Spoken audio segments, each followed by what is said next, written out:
Geçen ile kıyasladığımızda Mart ayında da seçim olmasına rağmen şu anda geçen ile kıyasladığımızda %35'lik bir artış var. Bunların da ana sebeplerinden bir tanesi barış sürecinin devam etmesi. İnsanlar barış sürecinin olumlu geçmesinden dolayı Mardin'e akın akın gidiyor.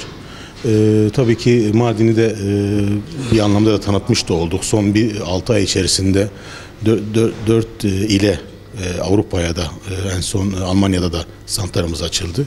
Fuarlara katıldık. Tabii ki en büyük etkenlerden bir tanesi de barış sürecinin devam etmesi. Mart ayında bir kısır dönme oldu. Yani herhangi bir tutukluk oldu ama ondan sonra %35'lik bir artış oldu geçen seneye rağmen. Son 3 ay içerisinde. Şu anda bizim dışarıdan gelenlerle ilgili birinci cadde sıkıntımız var. O da şu anda istişare ediliyor. Birinci caddedeki otoparkla ilgili tedbirler alınıyor. Onun dışında herhangi bir sıkıntımız yok. Tabii ki yeni istihdamlara ve otellere de ihtiyacımız var. Çünkü baktığımızda şu anda bizim gelen misafirlerimizi yani 24-25 otel olmamıza rağmen şu anda 45 otel bile olmuş olsaydık şu anda doluluk oranımız %100 olacaktı. Turizm zaten şu anda bacasız bir fabrikadır. Yani şu anda Mardin'in ana geçim kaynağı bence turizm olması lazım. Çünkü açık hava bir müzede gelen misafirler açık hava bir müzede olduklarını söylüyorlar.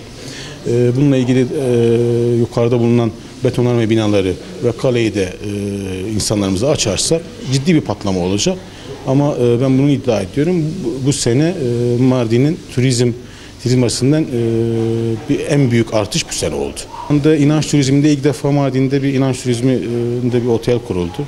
Şu anda da Sultan Şehmus Külliyesi'nde. O da şu anda çok ciddi bir rağbet alıyor. Çünkü inanç turizmi için gelen insanlar Sultan Şehmus'taki oteli tercih ediyorlar.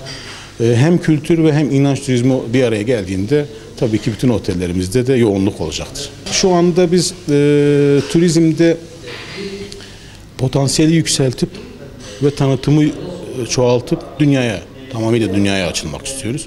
Çünkü bir marka haline gelmek istiyoruz. Turizmde sadece 3 ay değil veya 5 ay değil. Yani turizmi 12 aya yaymak istiyoruz.